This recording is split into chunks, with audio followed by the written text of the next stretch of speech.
in most Ghanaian homes, the parent telling the child, "Oh, we don't have too much money," or it's very common.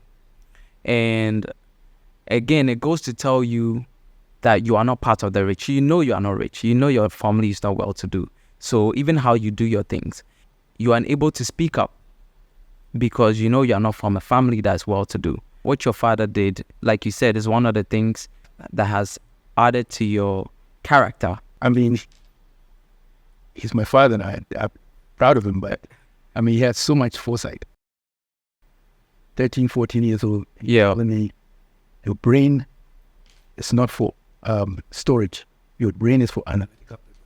So write things down. Wow. And this was before computers, you know. So for him to be able to know the difference, what we call today a RAM versus, you know, storage. Yeah. You know, and when I think about all those things, I'm like, wow, that man was, you know, I'm very lucky, you know, to have had him, you know, because your life is pretty much shaped by what is around you, people that are around you, what they say, what they do. I mean, that's what is going to shape you. You know, there's nothing in this world that's real, you know, including money. Yeah. The only reason why money is important is because people think it's important, and that they can use it to get some of the other things that they don't have. Need. Yeah. They don't have. And so, but in itself, it's nothing. It's a piece of paper, you know. And it didn't start out like that, but that's where we are now. Now it's moved into digits, ones and zeros, you know, digital. But nothing in this world is real. Wow. Everything is based on the greater full theory. And, you know, our educational system is based on memorize as much as possible and go and regurgitate. That's what we do. Yeah.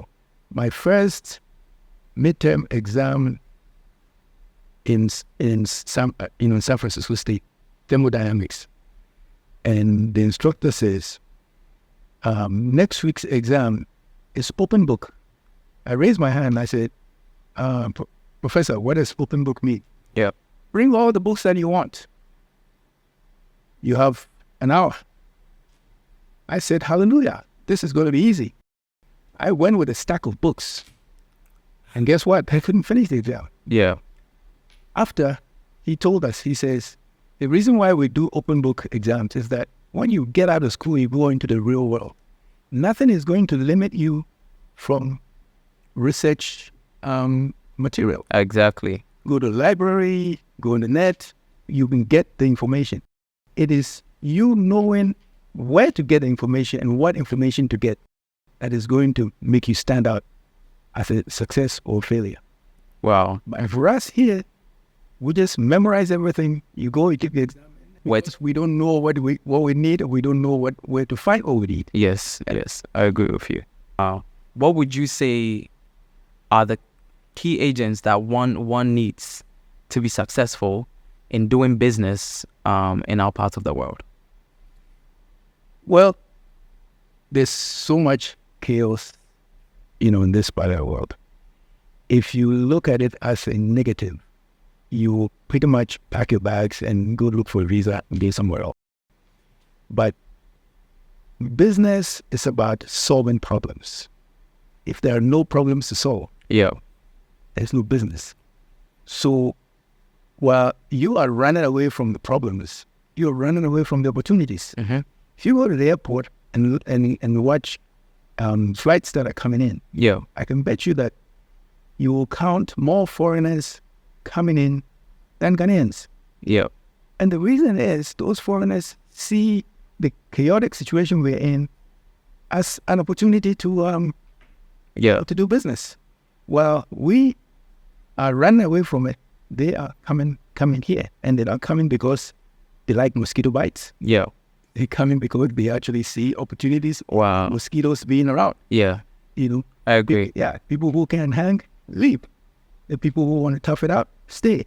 And eventually, they succeed if they stay with it. What has kept you in your business? What has been the driving force that has kept you going all these years? Well, what a lot of people do is they look around them and they see that man is driving a Mercedes-Benz or a Range Rover or a Bentley. What does he do? He sells rice. So let me also go sell rice. The wrong approach. Wow. Okay. Because number one, sell rice may not be for you. You think it's easy to sell rice. It is not. It's a business. You need to know, you need to know how it works. Exactly. Yes. So if you don't know and you just jump in because you see somebody that you think is making money from selling rice, so you go sell rice, you lose your shirt. Another reason, that person may not actually be making money from rice. It may be just a cover-up. You have no idea. Yeah, that's true. So everybody has a different path. Everybody is, we're all in this world, but we all have our road that we're traveling on. And you need to find yours and just stay on it. You don't need to follow what somebody else is doing. You can bring me the biggest opportunity in importing and selling rice, and I'll tell you I'm not interested. Yeah. Not because it's a bad business, but it's because I don't know how. Yeah. And so I will not go there. I respect you if you know how and you want to do it successfully, fine. But I will not come and necessarily go into the business just because someone is doing well at it. People come to me and want to discuss their ideas and things that they want to do, and they're afraid. They're thinking, this man can steal my idea. I'm not interested in anybody's idea. I have plenty of my own. I don't think I have enough time to implement exactly the kind of ideas that I have. Yeah. And it is their ideas that are laid in my own path. And so I'm comfortable, and I say there. Why are people afraid? Why would someone say, I'm afraid to share my idea with a businessman who could potentially bring that business to life? Well, I mean, it's ideas are very important. They're very valuable. The one mistake that people make when they want to start a business is they start out defeated because they don't have money. Yeah. But for me, you're going into business to make money. So why are you worried about not having money?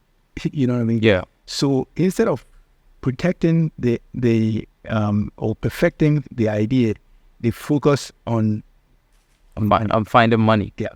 Now, when you're perfecting the idea, it doesn't mean you guard that idea with your life. Yeah. From people who may be able to help you. Exactly. If you don't share, you're going to die with it. I mean, it's not gonna get implemented because anybody who you're gonna bring along to help you embark on that journey, you have to expose something to them.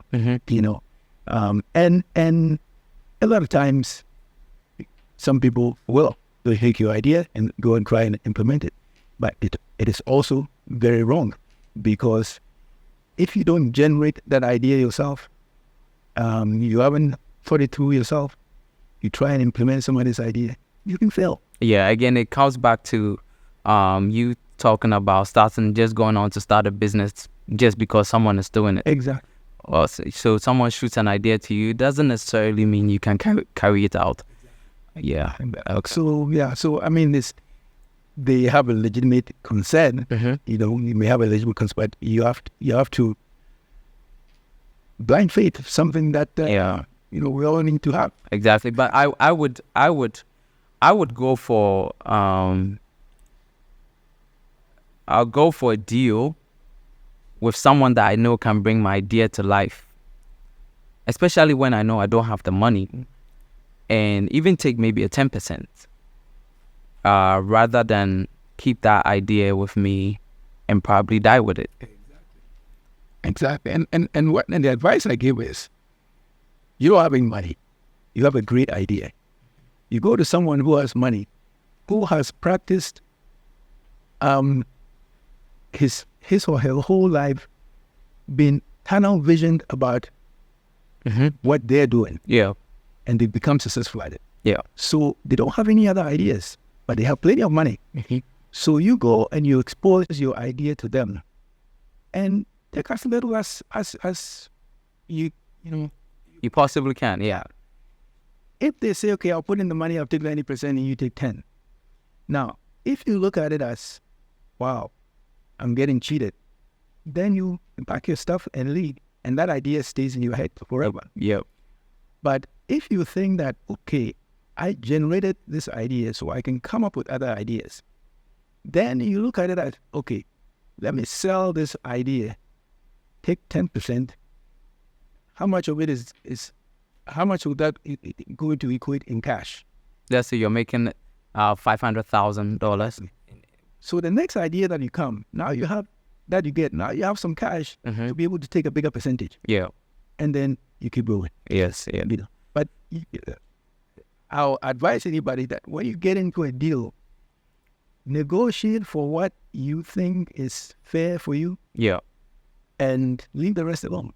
And I don't go back on a deal and say, gosh, I could have gotten more. Never. I sit and negotiate. I got 5%, you got 95%. I'm not looking at your 95%. How much is that 5% worth in cash? Am I happy with it? Yes. I don't care about what you're making. Because the moment you start having those negative thoughts, thoughts are they don't look like they're very powerful. Yeah, they don't look like daggers, but they are. They are. Very powerful. They are. Once they keep bouncing around your head, they snowball basically into this. Well, interesting. So, you have thrived in the tech space here in Ghana, with back then iTel, which is now part of iZone. How is the tech space like in Ghana, and what's the potential? AI is growing every single day. Do we have the potential here? When it comes to brain power, a lot of us have sat in classrooms with the likes of Bill Gates and, all that. And I'm not saying that I went to school with Bill Gates, but a lot of us have, the likes of them. Exactly. And sometimes even beating them, academically. So in that regard, I don't see it that we lack anything in that area. In this day and age, the knowledge base is really out there. It goes back to knowing what you need and where to find what you need. There's so much young talent in Ghana, and I have seen it myself. I work with a number of them. Okay. So much talent here, but our culture, I hate to bring this up, but I believe our culture has a way of suppressing younger people and their ideas and their ability to really blow up in a positive way. Yeah. We don't believe that if you're young, anything you do, you're good enough. You're not good enough. Yeah. Sensible enough. You can't do it. And so if you're from a family that has put that in your head, yes, that you must always, respect elders. Not to say that older people are always smarter than young people. There are a lot of stupid old people. They exist. If you start out stupid young person, you're not going to grow up wiser. Yeah. So they exist on both sides. So what we need to do is build confidence in ourselves. Tech has a way of scaling globally. That's why all these US-based, European, and China-based tech entrepreneurs are so big. Yeah. Because they scale globally. There are 8 billion people on this earth. Mm-hmm. That's a whole market on its own. Forget about 33 million people in Ghana. Yeah. It's a very small market. Nobody, 8 billion people. What can you sell those 8 billion people? Tech. Exactly. And if and when we develop that kind of thinking on a national, at the national level, yeah, we'll do extremely well. Wow. What can we do as a country to change our trajectory? First and foremost, in terms of how we think, because the brain is your most powerful asset. Well, we must first change the way we think. I believe we have poverty thinking in Ghana. It's a bigger mentality that starts at the top. The national budget, when you look at it, has a line item for donor contribution. Okay. Now, when you sit around with your family, you prepare your family budget. And in the family budget, you have a line that says, Uncle Kwesi will give me, you say, my income is 2,000 cedis a month. My expenses are 4,000 cedis a month. That doesn't balance. Mm-hmm. But you put in a line item that says, Uncle Kwesi will give me 2,000 cedis a month. And that balances. Now, what if Uncle Kwesi dies? What if something happens to him and he can't give you that money anymore? Mm-hmm. You are screwed. You're screwed. And that is what we do. Yeah. That is what we do from the top, from the national all the way down to our individual dining table. Mm-hmm. So that must change. That is poverty thinking. That is beggar mentality. And as long as you're begging somebody, you cannot be treated as an equal. As an equal. Again, like you said, if your budget depends on someone's generosity, then you are not entirely free. You can never be free if somebody is giving you a handout. Mm-hmm. When I came back to Ghana around 2000, 2001, I joined the golf club, and the caddies there, because of the way I relate to people, I smile at everybody. I respect everybody. So, they'll come, and boss, today things are not good. Or can you, in those days was 100,000 was like 10 cities. Can you give me 100,000 to do this? And I started out doing it. And then after a while I thought about it and I said, wait a minute, you're not helping these people. Mm-hmm.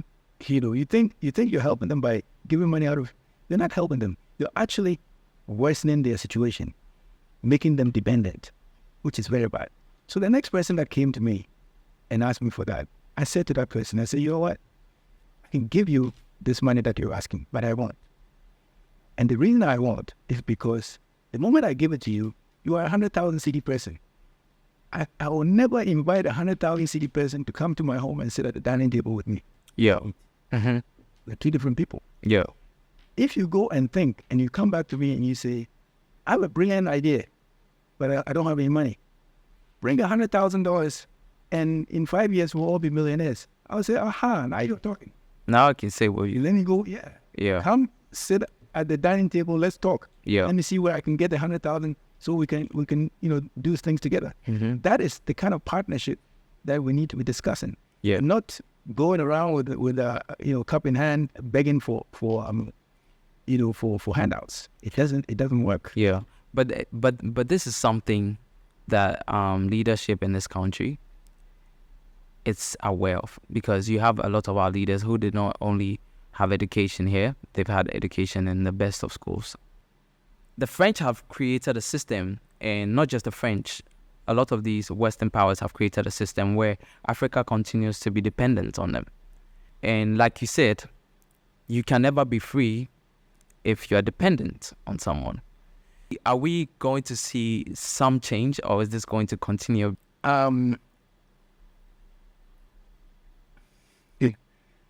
I am an optimistic person. And so I think that we will eventually get there. But it is not going to come on a silver platter. We have to work for it. Because when somebody wants to keep you dependent, it's because they're benefiting from you. Exactly. So they're not going to just let you go, and and then they will suffer. They won't do it. So we will have to come to the point where we recognize what is going on and make a conscious effort to change it. But the one mistake that we make is to think that all our leaders are smart people. Far from it. And I'm not insulting anybody. I'm not directing this at anybody. Yes. And I'll give you an example outside of this continent. Back when former President Bill Clinton was being investigated. And for me, Bill Clinton is one of the most brilliant presidents everywhere. Wow. I respect him a lot. When he was being investigated, or when his issues started with Monica Lewinsky, he went on CNN and wagged his finger at the whole world and said, "I did not have sexual relations with that woman." I looked at that moment when he was doing that, and I said to myself, wow, this thing can come back to bite it hard. And it's because a secret is not a secret if it's known by more than one person. Now, if he actually did what he said he didn't do, then it's two people that know, him and, let me call it a victim. Yeah. That victim has a confidant. Every human being has a confidant. Yeah. Even this is what I've heard, don't tell anybody. Even goes and says, Kwame, this is what I heard, don't tell anybody. Kwame goes and tells, yo. Next thing you know, everybody knows, but nobody told anybody. So I'm saying this to say that we give too much credit to leadership. For me, our political leaders, even to a large extent our business leaders, are there because that's the path that they chose. Not because they're so much smarter than everybody else. Exactly. That is the path that they chose. So if they don't do things that benefit us all the time, sometimes it's not because they are so evil, but it's because they just don't know. Yeah. You might think that a person has a PhD and so they should know everything. No, not so. When I go to the hospital, a doctor, and my finger hurts, I don't go and put my health in the hands of the doctor. I say, Doc, my finger hurts. You've been to school. Tell me what the likely issues are. Yeah. Don't tell me what medication to take. Just tell me what the likely problems are.